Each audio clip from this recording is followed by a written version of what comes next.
So, reading from Srimad Bhagavatam, Canto 6, Chapter 12, Text 21, chapter entitled Vritrasura's Glorious Death. So, we'll all vigorously chant the mantra. Please repeat. Kalvidam Mahad Ascharyam Yad Rajaha Prakrites Tava Vasudeve Bhagavati Satvamani Dridha Matihi Kalvidam Mahad Ascharyam Yad Raja Prakrites Tava Vasudeve Bhagavati Satvamani Dridamati. So, please repeat. Kalu, indeed, idam, this, Mahat Aishcharyam, great wonder, yet, which, Rajaha, influenced by the mode of passion, Prakritehe, whose nature, Tava, of you, Vasudeve, in Lord Krishna, Bhagavati, the Supreme Personality of Godhead, Sattva Atmani, who is situated in pure goodness, Trida, firm, Matihi, consciousness. Translation, Srila Prabhupada. O Vitrasura, demons are generally conducted by the mode of passion. Therefore, what a great wonder it is that although you are a demon, you have adopted the mentality of a devotee and have fixed your mind on the Supreme Personality of Godhead, Vasudeva, who is always situated in pure goodness. Please repeat. O Vitrasura, demons are generally conducted by the mode of passion. Therefore, what a great wonder it is that although you are a demon, you have adopted the mentality of a devotee and have fixed your mind on the Supreme Personality of Godhead, Vasudeva, who is always situated in pure goodness. Purport Srila Prabhupada. King Indra wondered how Vitrasura could have been elevated to the position of an exalted devotee. As for Prahlad Maharaj, he was initiated by Narada Muni, and therefore it was possible for him to become a great devotee, although he was born in a family of demons. For Vitrasura, however, Indra could not detect such causes. Therefore he was struck with wonder that Vitrasura was such an exalted devotee that he could fix his mind without deviation upon the lotus feet of the Lord Krishna, Vasudeva. Please repeat. Oh no, yeah.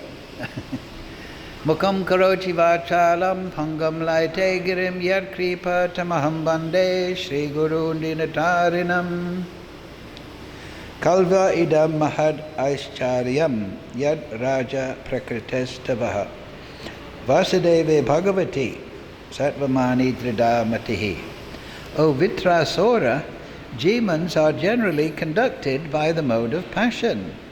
Therefore, what a great wonder it is that although you are a demon, you have adopted the mentality of a devotee and have fixed your mind on the Supreme Personality of Godhead, Vasudeva, who is always situated in pure goodness. So, this is Kshatriya spirit. They're fighting to the death on the battlefield, but they appreciate each other. And the particular point here is that Indra is realizing more and more that this is the devotee I'm fighting, and therefore he's in a confusion. Even before the battle, I was reading last night, even before the battle, Indra had reservations because Vitrasura is the brother of Vishwarup, whom Indra had killed previously, and he's Tasta.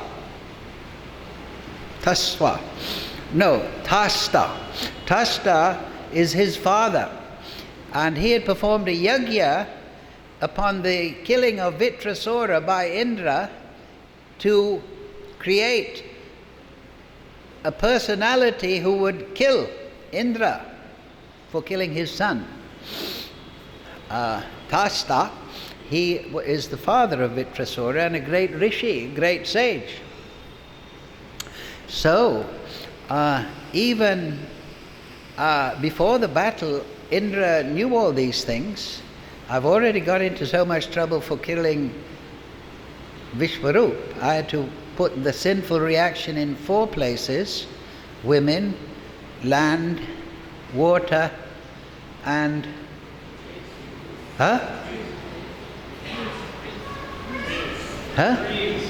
dreams? No. What? Trees. Yeah, the tree. So the tree, they got the benediction that if they were cut, they would grow back. Generally, human beings can't do that. If somebody cuts our arm off, it'll not grow back. But a tree has that benediction throughout the kingdom of the plants, so that they can overcome such activity. So the land, we take it for granted that we dig big ditches in the land. Oh, but they took the sinful reaction in the form of sap. Sap bleeds from trees here and there, and sap is the blood of the tree.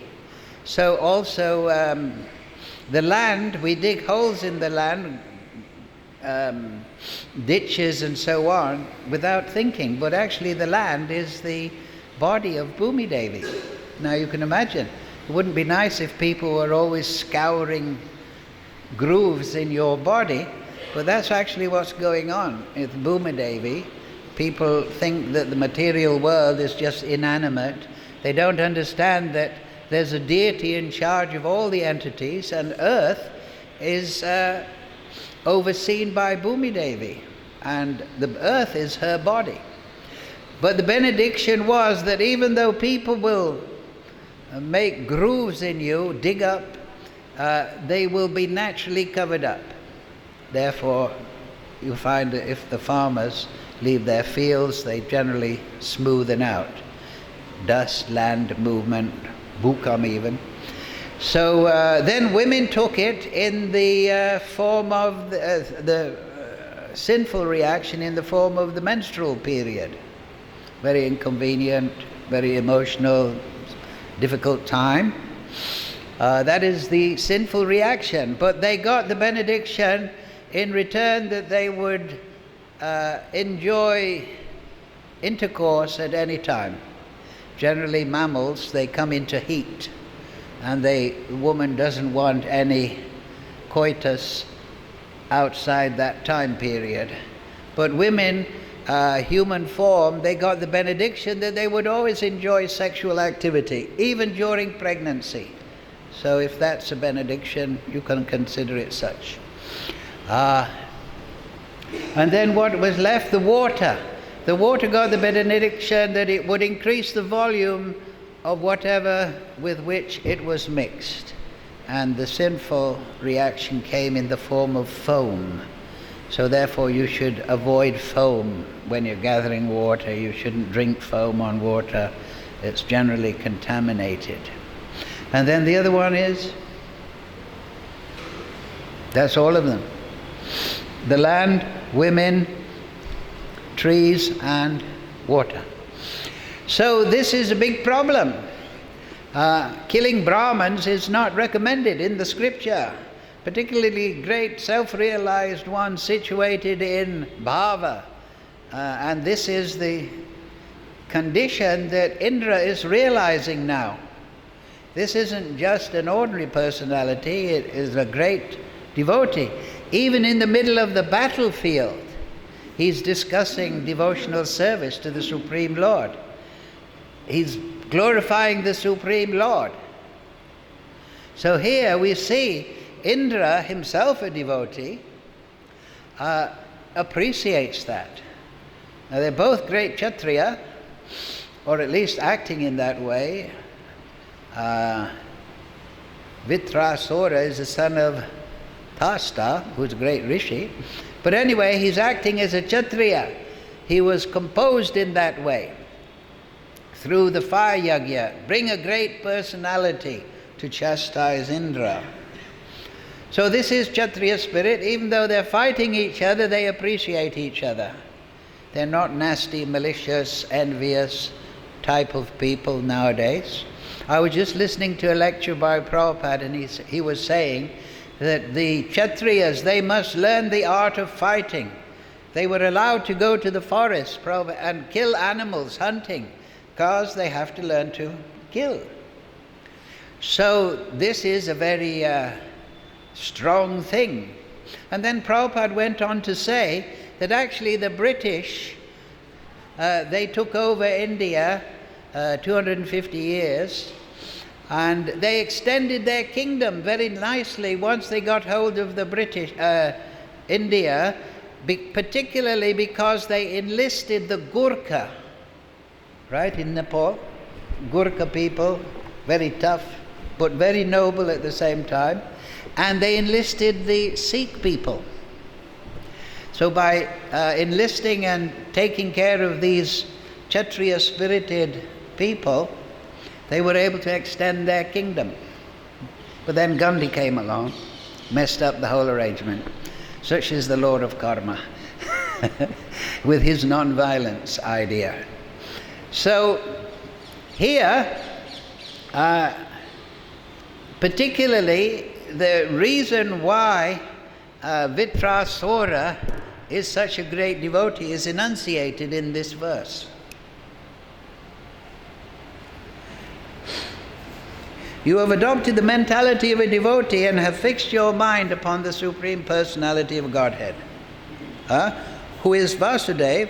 Vasudev also means one who lives everywhere, who is always situated in pure goodness. So even on the battlefield, Vitrasura, by his devotional mentality, he was able to be completely Krishna conscious and detached. Even though there's a great battle going on, and I think at this point he'd already lost his right arm.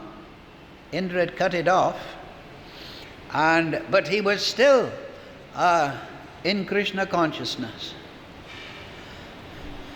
So this is very explanatory, that actually we're not situated in a place, we're situated in a place of consciousness.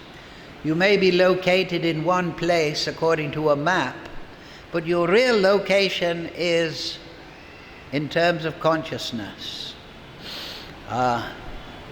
There's an example there in the Panchatantra. It said the bug may sit on the throne of the king, but he's not the king. He's in the location of the throne, but he's not the king. So the location of the devotee is in transcendence, even within the material sphere. This is the important point. Because his heart has been captured by the lotus feet of Krishna. We are captured by the material modes because we don't know Krishna, because we have no attachment for Krishna, no realization of Krishna. And therefore, we are searching for happiness in the dead material energy. Shri Shri Gaunitai, Krishna Balaram, Radhasham Sundar Lili, Vishaka, Gomata, Shalagram Maharaj, Giri Govardhan, Tulsi Maharani, Ki Jai. So this is the problem. the lack of Krishna consciousness. And in Kali Yuga, how do you become Krishna conscious? Hare Krishna, Krishna Krishna, Hare Hare, Hare Ram, Ram Hare Hare. You avoid offenses, live with devotees, study the Bhagavatam, chant Hare Krishna, and go back to Godhead. Confirmed.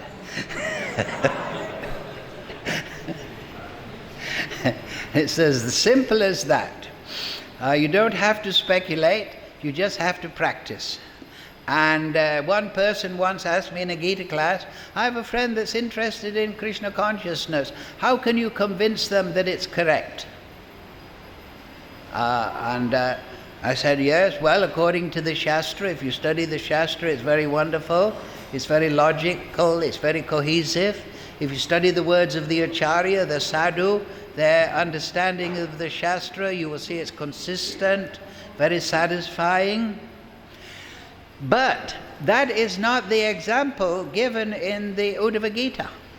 The Uddhava Gita gives the example that if you practice Krishna consciousness, that just like a hungry man, when he takes nice foodstuffs, he finds three things happen. He finds his hunger is placated, he feels a sense of satisfaction, and he gains strength and energy. So similarly, if we actually practice Krishna consciousness, the best proof is, you can say almost, is empirical. Because if you chant Hare Krishna, your hunger for spiritual and material understanding will be satisfied. You'll become enlightened by the grace of Paramatma and Guru and Sadhu. And you'll be satisfied by this knowledge. It will resonate within the soul, because it is non-different from the soul. The soul will wake up with this transcendental knowledge. And then you'll become invigorated in the service of Krishna. Yes, Vitrasura Manmana, he's fixed his mind, Bhavamad Bhakto, in a devotional mentality, deliberately, by the grace of Guru, Narada Muni in his previous life, but also this has invigorated Manmana Bhavamad So the devotee, entranced with the beautiful relationship with the Supreme Lord and his devotees, acts for the Supreme Lord, Madhyaji. He performs everything as an offering to his beloved Lord. And Mam Namaskuru. As he realizes Krishna, he realizes his debt to Krishna. We're existing by the grace of Krishna and the spiritual master. So, filled with this mood, he offers obeisances and respects to the Supreme Lord for giving him existence. What to speak of Chit Ananda Swarup, eternally. So the devotee lives in this consciousness and is not shaken, because he has, what's that verse? Visha raso vajam rasopyasya param drisva nivartate. Because he's getting the higher taste, so he's got no attraction for the lower thing. Nobody looks for the worst thing on the menu. You always look for the nice thing on the menu, what pleases you. So the devotee who has attained Krishna consciousness is never dissuaded, never distracted by the lower thing. Prabhupada was once asked, Prabhupada, sometimes devotees fall down. Prabhupada said, no, devotees never fall down. Because they weren't devotees, they fell down. They were putting on a show. They were not fixed in devotion. Devotees don't fall down. So we should understand that to be called a devotee is not a matter of tilak and dhoti and kurta and so on and so forth, or even going to Mangalarti. It is a matter of dedication of the heart. Yetam mam prapadyante. Krishna responds to the consciousness of the devotee, not the clothing. So this is very important. And that consciousness is under our control. We are Vibhinangsa. We have free will. So we can exert our consciousness, our will in certain directions. Icha Shakti, Kriya Shakti, we have in minute form. So Vitrasura, by grace of Narada Muni, he has become a great devotee.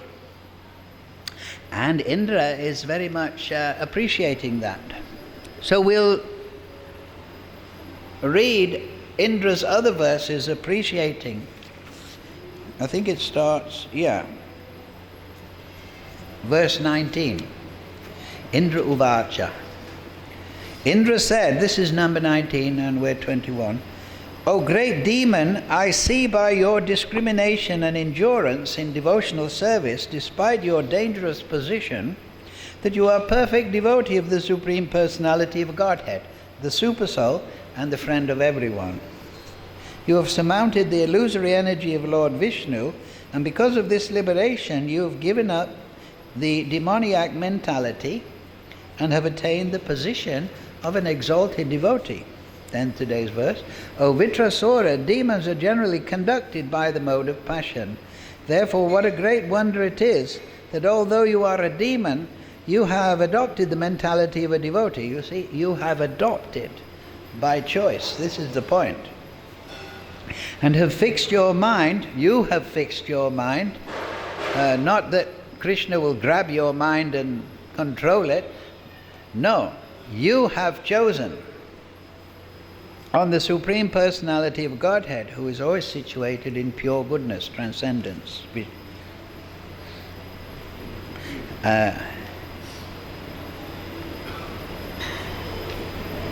Yes, Vitrasura and King Indra spoke about devotional service even on the battlefield in this way.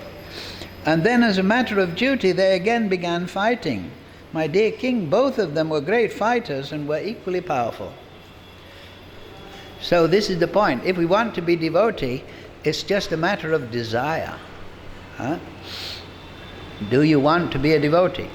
Well, if you associate with devotees, yes, you will want to be a devotee. Sadhusanga, sava shastra hoy, lavamata sadhusanga, sava siddhi hoy. So this is the importance of the devotee surrendering to another devotee who is exalted. This is the spiritual master.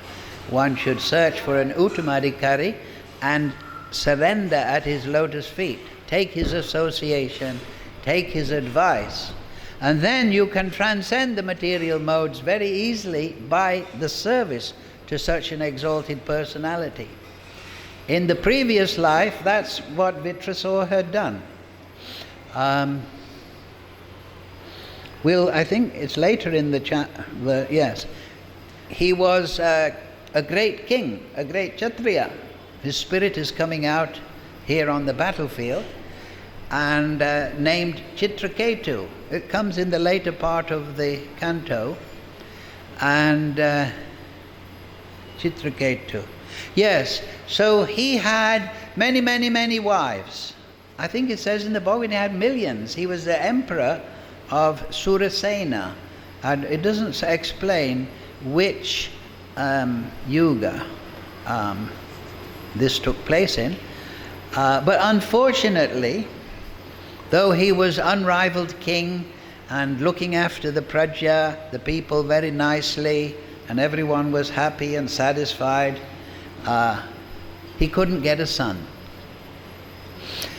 So even though he had unlimited wives available, none of them could produce a son for him.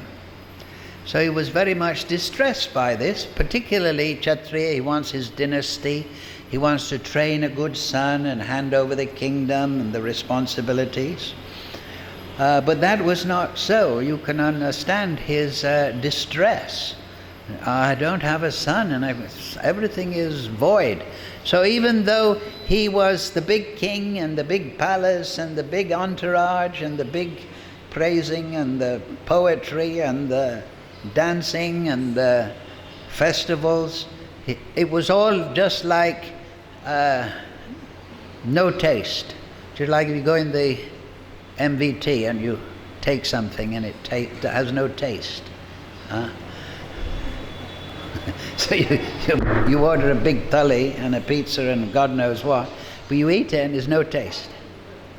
So because his desire was not fulfilled, then nothing else was tasty. He was not enjoying any material rasa. So, one day, by providence, by Supreme Lord's arrangement, Angira Muni came to visit. He was traveling all over the universe. Angira Muni is a great rishi, great sage, can travel throughout the universe unlimitedly, above the material modes, controlling material elements to a certain degree. And he was wonderfully received by King Chitraketu. King Chitraketu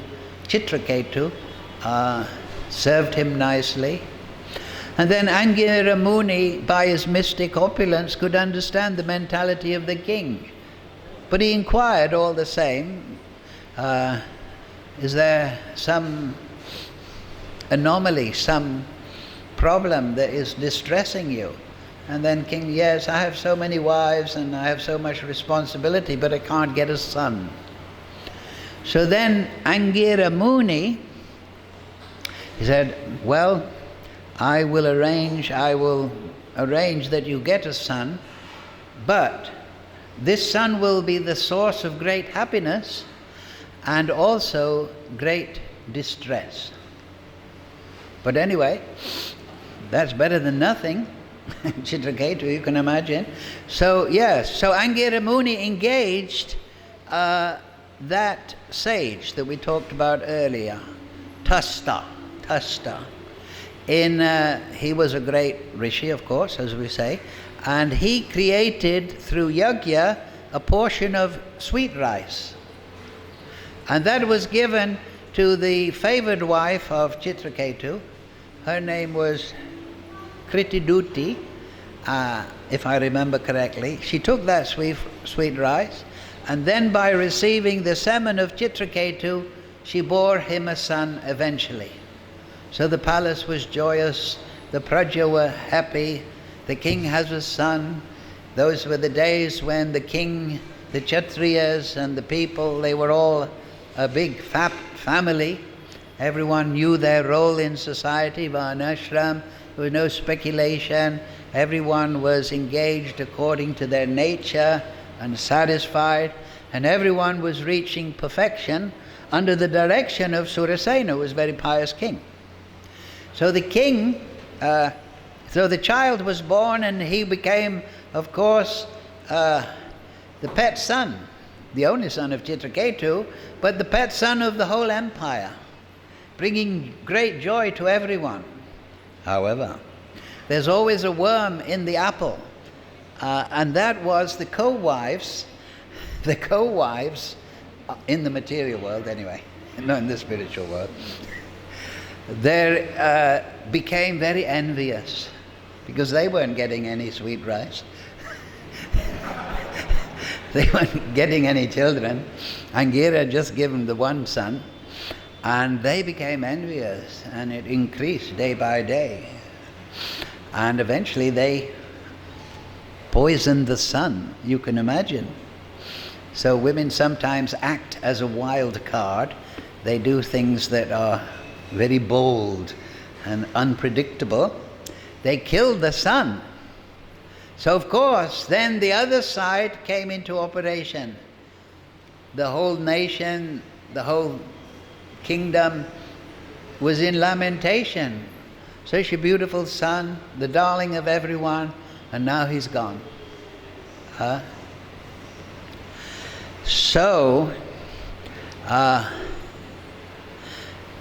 Yes, what happened? Yes. Then, so at this point, Angira Muni returned with Narada Muni, when the whole kingdom and the palace particularly was in lamentation. And they wanted to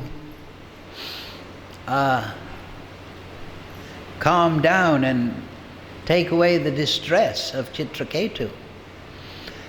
So they spoke very tactfully and nicely, spiritual instruction. That yes, this is the material world. But the king Chitraketu wanted his son back. So Angira Muni chanted mantras, performed a yajna, and the son came back to life. He was there on the palanquin. And it's very similar to the Chaitanya Charitamrita. You know the kirtan in Srivas Thakur's house? And the one son died, son of Srivas Thakur, right?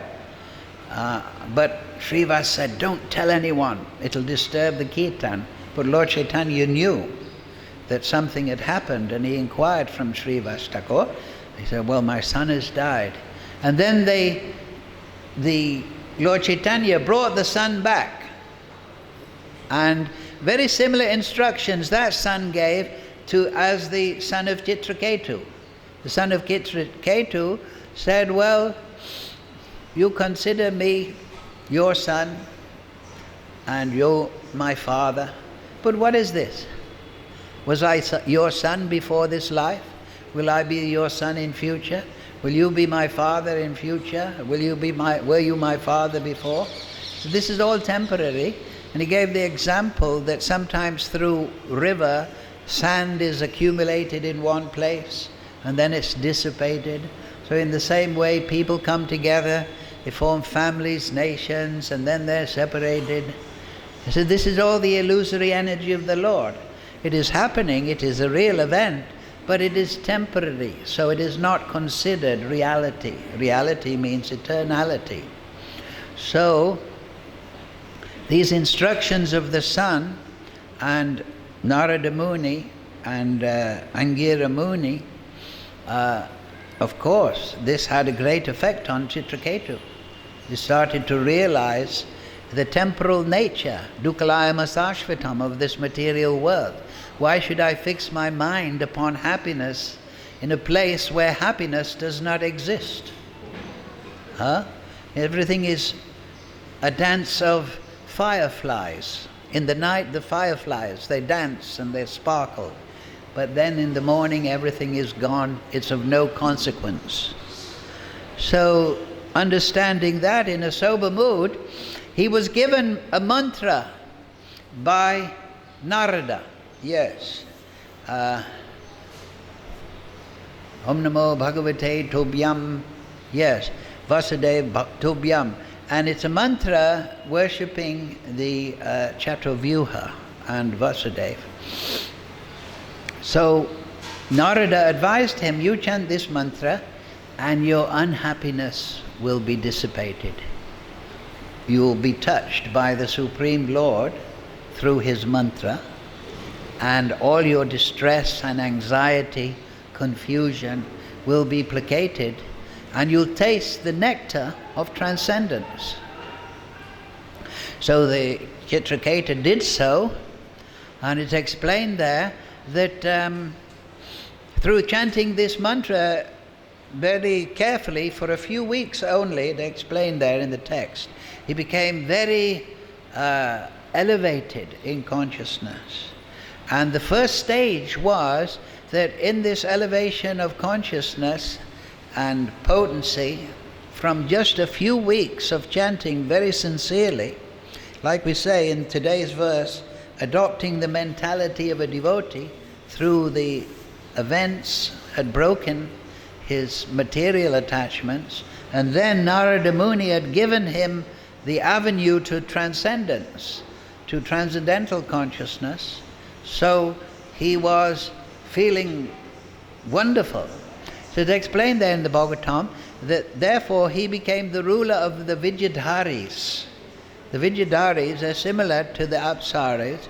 They're the society ladies of the heavenly planets.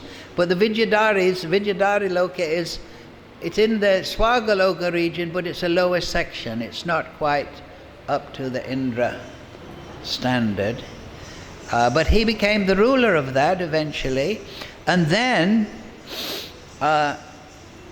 he engaged the Vidyadharis, and it's also explained there that on the battlefield here, not in that section of the Bhagavatam, but in some other purports of Prabhupada, it explains that the Vidyadharis, they welcome heroes to the heavenly regions. So they're very eager to welcome great heroes that die on the battlefield. They don't, because when they arrive up there in Vijayadhari Loka, they're already fully grown with a new sattva gun body, and the Vijayadhari is saying, oh, these are great heroes that fought like kings fearlessly. They're the man for me. So they, Vijayadharis, they welcome these personalities, and it's explained there during the battle, they are observing, and they are, oh, look at him, he's a great fighter, he's a great hero. So women like that. Nowadays the men have become feminized, and the women have become menized. But like we're saying, the Kshatriyas, noble. The Brahmins, they're also noble, truthful, not liars, austere. Vaishyas is another thing. If you're a Vaishya, generally you have to twist the truth and even lie from morning to evening to get the money.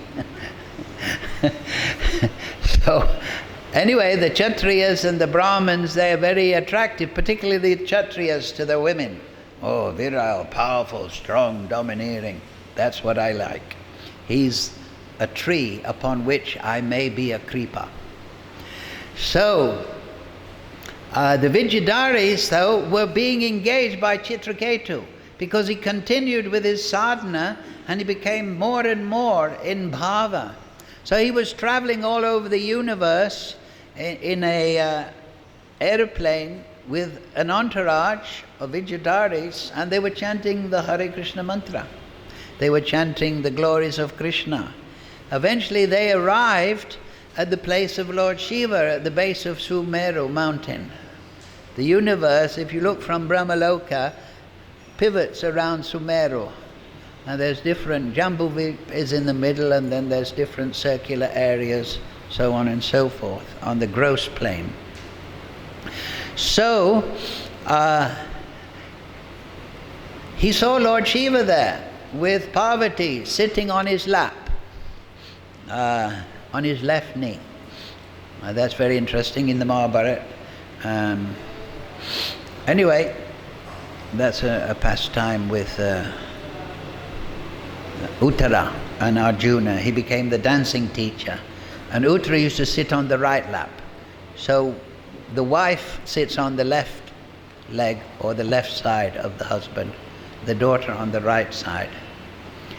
Anyway, so Lord Shiva was there in the company of great sages, and Chitraketu, maybe a little bit intoxicated, maybe a little challengingly, maybe driven by the pushings of the Supreme Lord, he said, oh, who is this? Lord Shiva, you're supposed to be a great yogi, but in the company of sages, you're embracing your wife, she's sitting on your lap. So of course Chitraketu is a great devotee with great understanding, insight. He was actually glorifying Lord Shiva.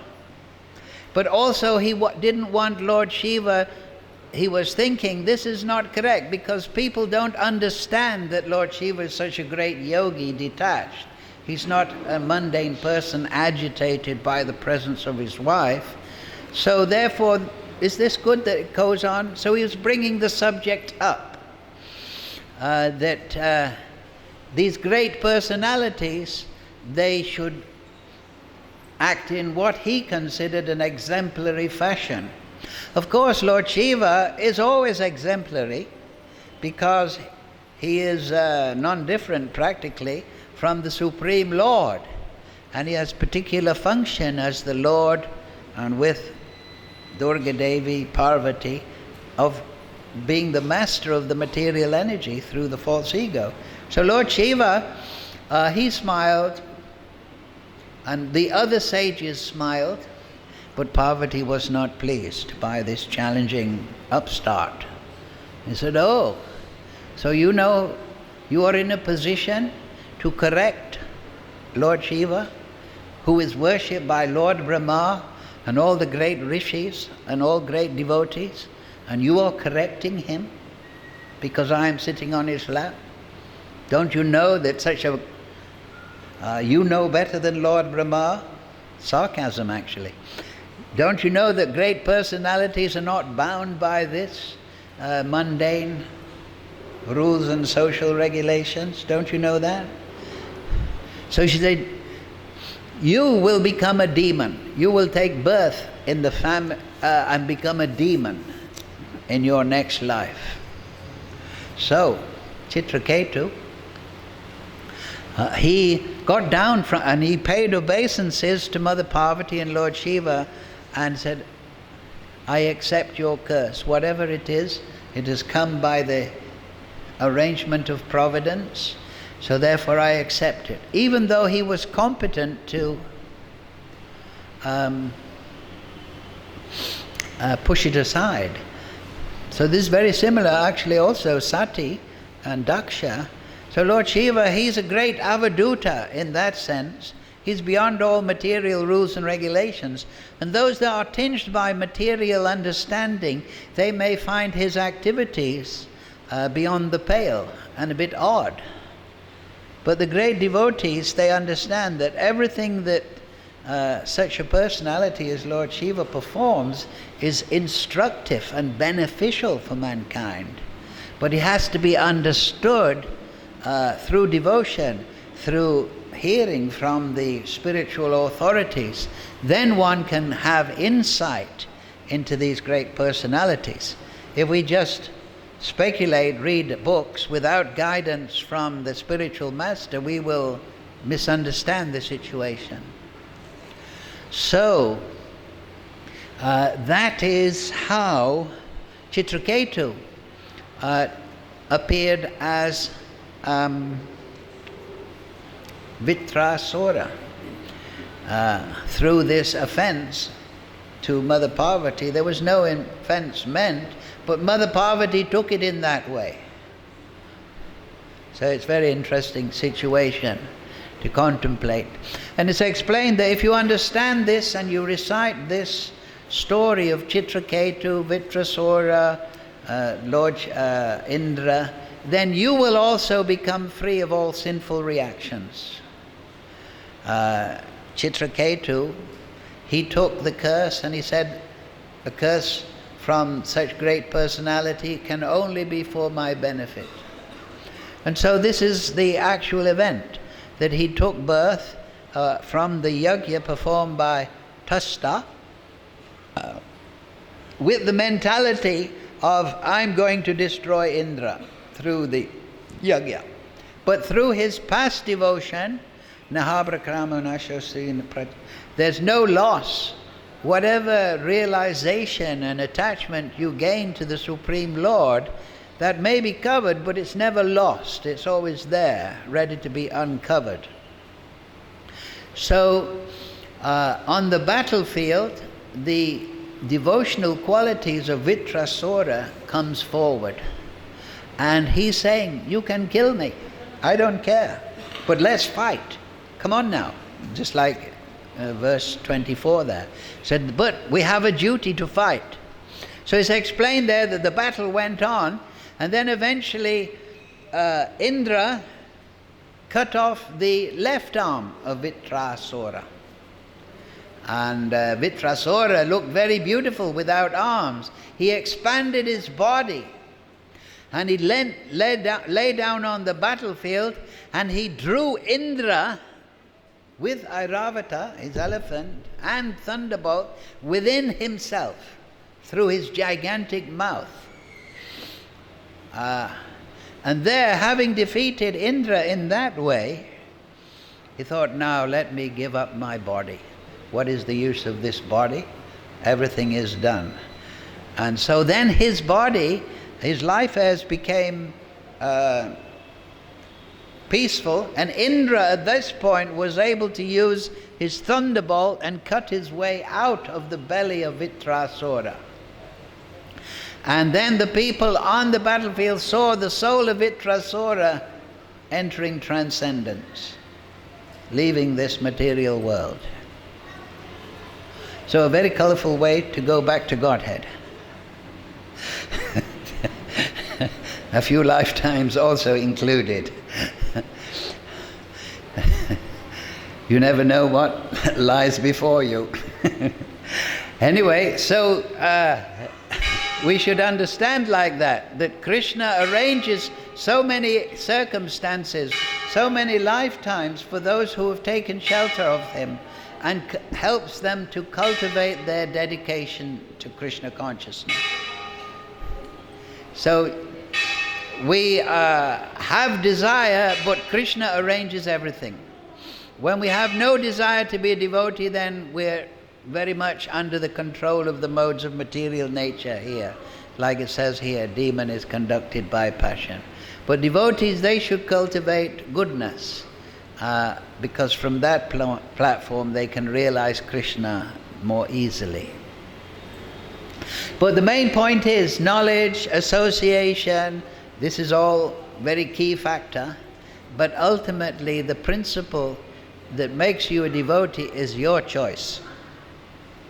So we have to understand that sincerity, sincere devotion from the soul of the devotee is what attracts Krishna, and that's what makes a devotee. So we'll finish on that point. Srimad Bhagavatam, Chitraketu Maharaj, Srila Prabhupada, Sadhu Sangha, Vrindavan Dham Ki Jai.